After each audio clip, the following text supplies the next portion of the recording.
Eric Garner. This is the last movement that we're singing in the 7 last words of the Unarmed. And his words were, I can't breathe. Eric Garner, when he died, was, I have pictures. He was killed in the New York City borough of Staten Island on July 17th, 2014, on a Thursday afternoon. He was 43, if I'm looking at it, yes, 43 years old. He was the father of 6 children, had 3 grandchildren, and at the time of his death had a 3-month-old child. His wife, Esau Garner, was, okay, so she described Eric Garner as the neighborhood peacemaker and as a generous, congenial person. As kind of a father to everyone in their neighborhood. His 6 children are Erica, Chardonnay, Emerald, Eric Jr., Emery, and Legacy.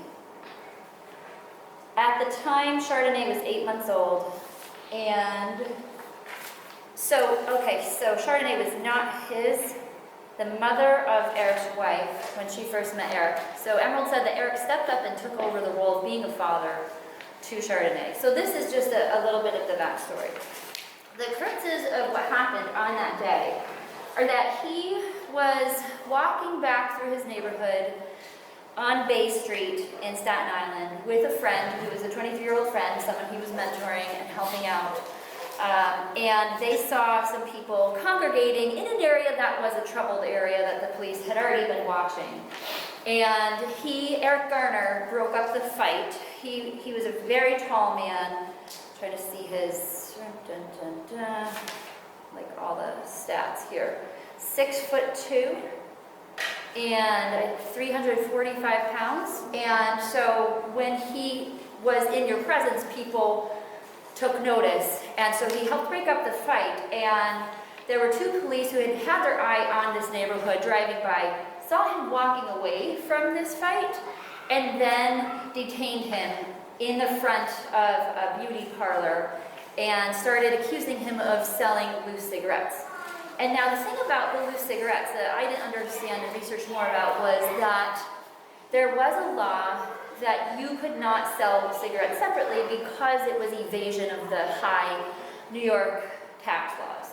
So people would go across the border to New Jersey and then come back and sell them to people, especially there was a welfare food stamp center. When I looked it up, the food stamp center is still there in that location, and when people are in line, they would sell that, and that's how they would make their money. And so at the time that he was detained that day, though, he didn't have anything on him. And that was one of the things that he said to the officers, I don't know what you're doing, why are you accusing me of this? You keep saying this, and I don't have anything on me. So I did want to play a clip for you of the person who had been with him, his friend. It doesn't really matter his friend's name. If we look that up, Orto is the last name. His friend filmed the whole thing and knew that when this started happening that he needed to take out his camera and start filming. And so because of this video that was circulated, it was one of the first times that people were documenting and sending this around. It became a viral thing, the I Can't Breathe movement. And there were a number of different things that happened as a result, but I just wanted to send around these pictures. On the top is pictures of him as a child with his wife, high school graduation, and these bottom pictures are him being detained and the officer who reached up around him to pull him down to the ground to detain him once he started talking to them. And then right here you see that same officer is the one that has the 99 on the back of his shirt. That's the one who, after he was detained on the ground with handcuffs, then put his knee onto his head sideways. And that is when we hear in the video Eric saying, I can't breathe. So I'm going to play the I Can't Breathe for you so you can hear that hopefully from my phone.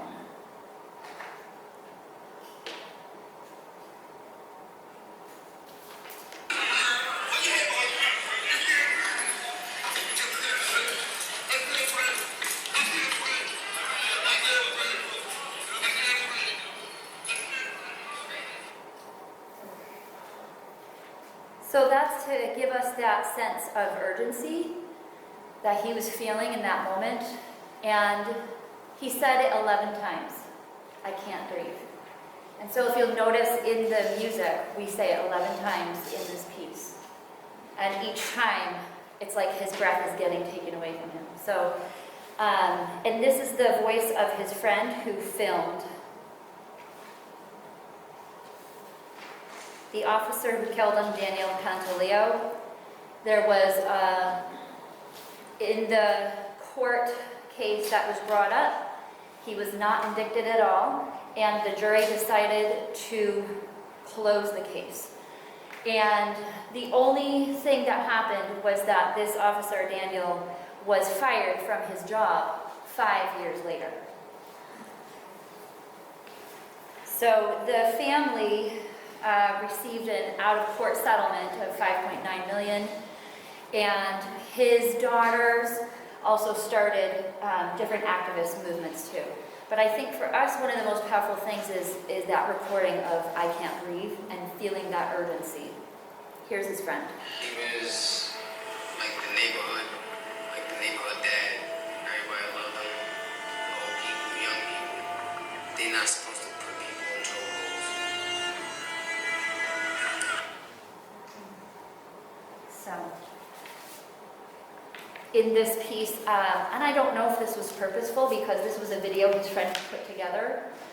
We hear that line, ba, ba, ba, ba, ba, ba. So I think it was taken from this video. So, Eric Garner. New Hampshire Master Chorale presents our Season 19 concert. Sunday, June 19, 4 p.m. Colonial Theatre, Laconia, New Hampshire. One night only. Tickets online at nhmasterchorale.org.